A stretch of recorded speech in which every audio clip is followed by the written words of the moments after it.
In June 2015, British games developer Splash Damage and North American publishing company Nexon announced the open beta for the game Dirty Bomb, a free-to-play, fast-paced FPS game launched through Steam.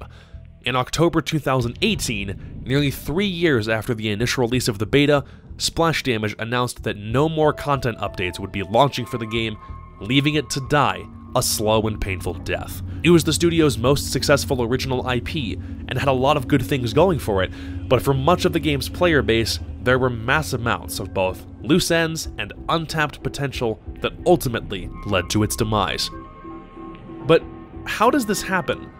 How does a studio with a good history behind it and a prominent publisher botch a title so bad that it flies under everyone's radar like Dirty Bomb did? Let's go over that.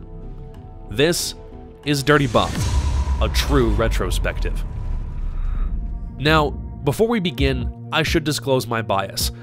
Dirty Bomb is my favorite FPS game of all time, and I've played many hours of games like Call of Duty Black Ops 4, Counter-Strike Global Offensive before it went free to play, Overwatch, Lawbreakers, and Tom Clancy's Rainbow Six Siege.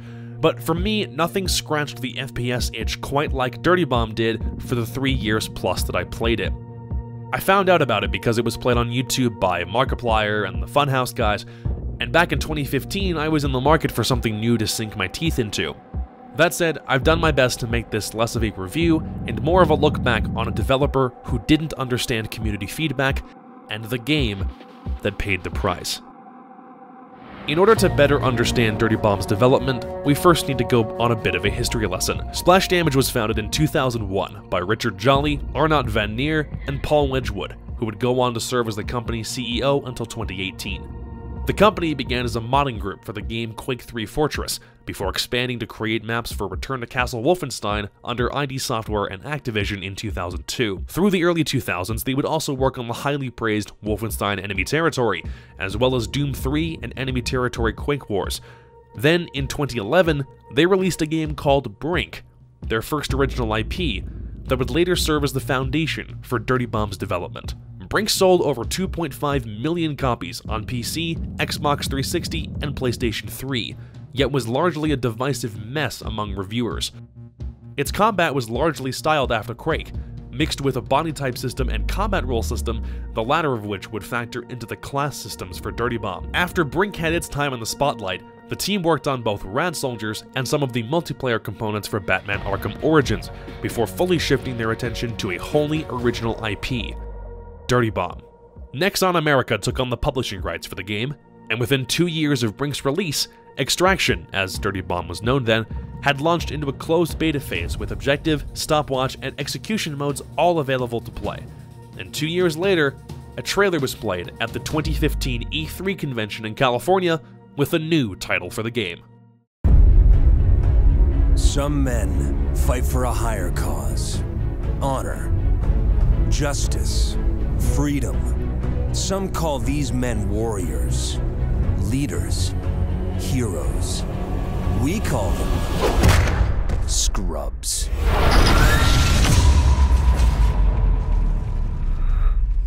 Dirty Bomb began its open beta phase on June 18, 2015, as a free-to-play game on Steam. Through Nexon-sponsored videos, it was picked up by prominent YouTubers such as Markiplier, Achievement Hunter, Total Biscuit, and Funhouse, which is how I found my way into it. As was revealed later, much of the Merc pool wasn't available for the open beta launch, due to Splash Damage not meeting specific, self-set quality standards, so the game was always introducing new playable characters as free content during the first several months. Additional maps, content updates, in-game events, a separate hardcore competitive experience, a casual matchmaking queuing system, which was later removed, the introduction of separate weapons cosmetics, and finally, after more than 3 years, here we are, with a very solid game that will never be seeing another developer update, and a community that has been disgruntled to no end. The unfortunate bit about the entire situation is that the game genuinely had a lot of good things working in its favor. Very early on, it attracted a very hardcore subsection of the PC FPS community, people who played Call of Duty, CSGO, and even some of the old Brink veterans looking for a new Splash Damage experience. Its cosmetics and customization format were different than most other FPS games of the time, and at the beta's beginning, the only other notable class-based shooters were Team Fortress 2 and Blizzard's upcoming Overwatch project. Dirty Bomb was released prior to the first closed beta for Overwatch, and many people within its community heralded it as being better than Overwatch because of its reliance on more gunplay and less ability attacks. But 3 years later, those people have been drowned out. So, where did the cracks first begin to form? Hardened veterans of the game will tell you that it was a combination of things, but let's begin with developer communication. From either Splash Damage or Nexon, communication and transparency with the game's player base was extremely limited beyond vague promises of soon, or it's been talked about before. The game hit people's computers with minor bugs almost immediately, but with the introduction of new content, in some cases characters that had a tendency to be far too powerful, the timetable for the developers to alter these bugs and bring the game back to a state of normalcy was far too slow for most people to cope with.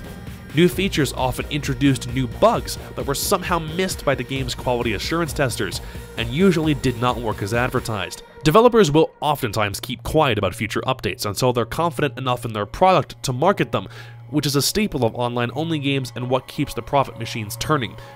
But the overwhelming anger from players when updates that were waited a long time for contained only minor bug fixes that sometimes didn't even work properly already left a bad taste of the game in players' mouths. Another area of dissatisfaction came from the game's open beta state.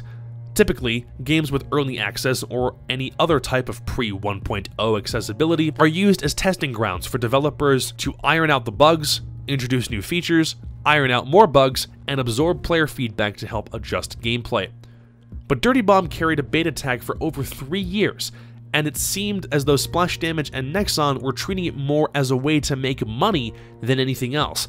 It not only had monetization and microtransactions straight out of the gate, but the lack of communication from the developers further convinced people that they cared less about improving the experience for players and more about seeing how far they could ride the profit boat before jumping off.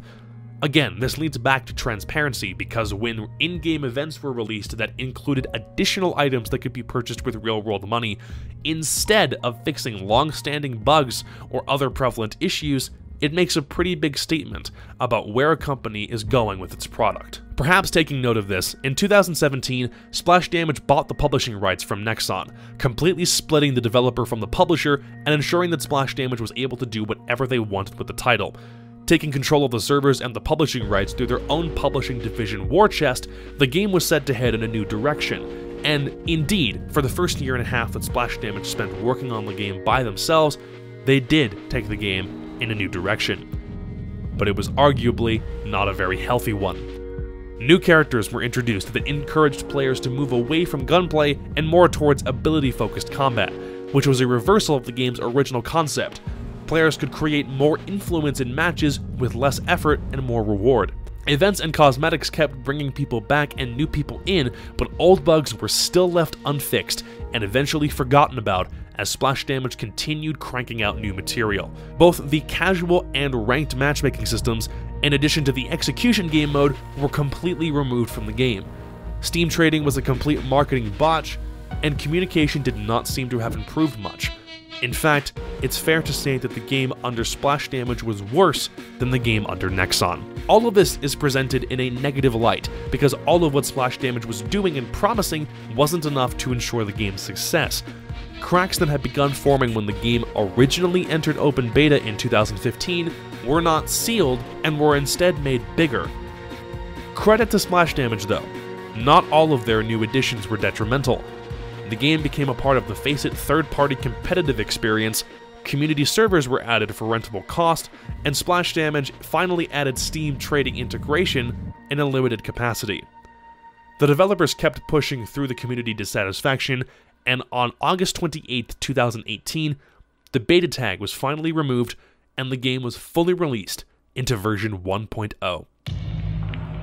This was the last big content update for the game, as less than 2 months later, Splash Damage announced that they would be ceasing all live development, in essence, finally putting the game to rest. In their announcement, Splash Damage cited the reason for the game's collapse as, quote, challenges we couldn't overcome, and we can't financially justify continuing to work on the game we love. In truth, it's difficult to narrow down the exact reason that led to the game's demise.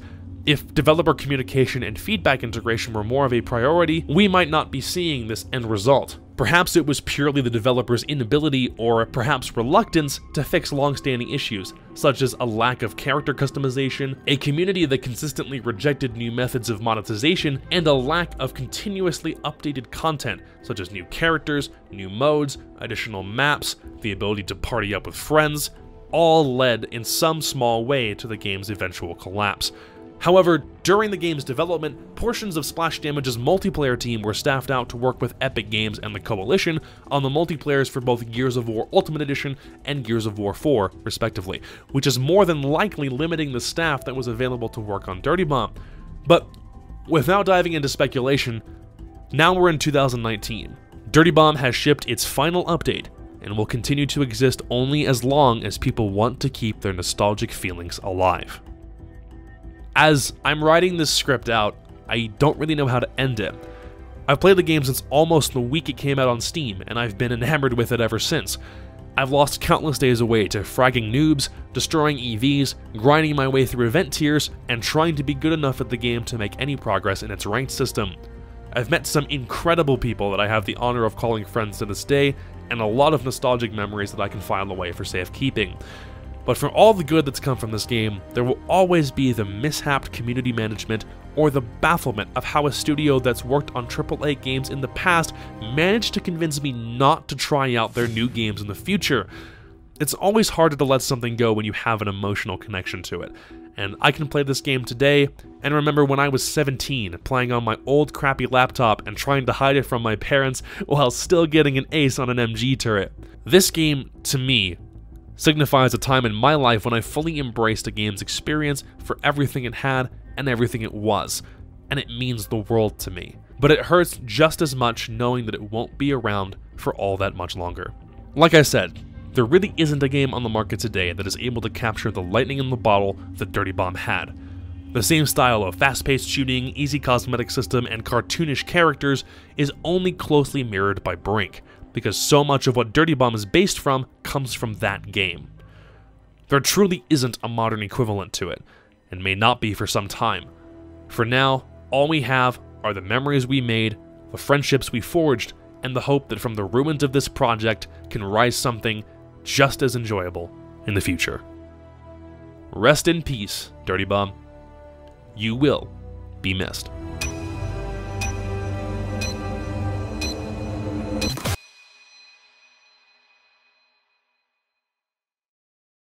Hey there, thanks for watching, I truly appreciate it. I've been wanting to make this video for a long time. I was never a Dirty Bomb content creator, though I always wanted to be one, and because the game has such a deep personal significance to me, I think I would have gone crazy if I hadn't. So thank you for being here. If you enjoyed this video and would like to hear more of my sultry voice, then feel free to follow me on Twitch. I do try to stream a few times a week, and sometimes dive back into Dirty Bomb now and again. Or if you're interested in joining a community of old Dirty Bomb veterans who now play other games, you can hit our Discord, Refuge for the Stupid. I'd love to keep making stuff like this, but only time will tell if I can. Thanks again for watching.